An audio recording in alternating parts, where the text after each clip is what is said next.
ubu ngubu tuvugana inzego z'umutekano zagose urugo rwanjye yaba igipolisi abantu turi kumwe bose babohe amaboko inyuma. Ubu ngubu ibintu iwanjye ibintu ntabwo ari oh my god. Ubu ngubu inzego z'umutekano iwanjye zahuzuye abantu turi kumwe bose bababoshye.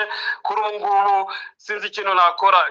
Nyuma y'iminota mikeya umucamanza afashe icyemezo kandi amategeko avuga ko hakagombye kubaho ubujurire, bagombye kureka tukajurira. Twe tumaze kujurira njye n'umwavoka wanjye, umucamanza yavuze ko nta bimenyetso twatanze kandi atanze ibimenyetso bigaragaza aho nakoze, amakarita y'akazi n'ibindi byangombwa bitandukanye. None mu minota mikeya umucamanza afashe icyo cyemezo, ntibaretse ngo amategeko akurikizwe.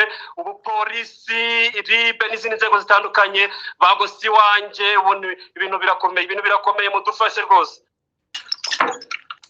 Ubu ngubu igikurikira buriya bagiye kunyica. Kuba ubonye ubukana baje bafite ni ukunyica. Abantu bariho muzamenye ko nta kibi nakoze, nta muntu nagiriye nabi, igisigaye no kwicwa. Muzumve ko nta burwayi mfite, nimpfa ntimuzagira ngo hari undi muntu wanyishe hari ikindi kintu nzira. Ubu ngubu nta karengane, nta kundi byagenda. Nta burwayi mfite, nta kintu n'ikibazo cya kirazira mfite. Muzamenye ko nishwe, nta kindi. Nkurikije imbaraga bafite ahangaha iwanjye.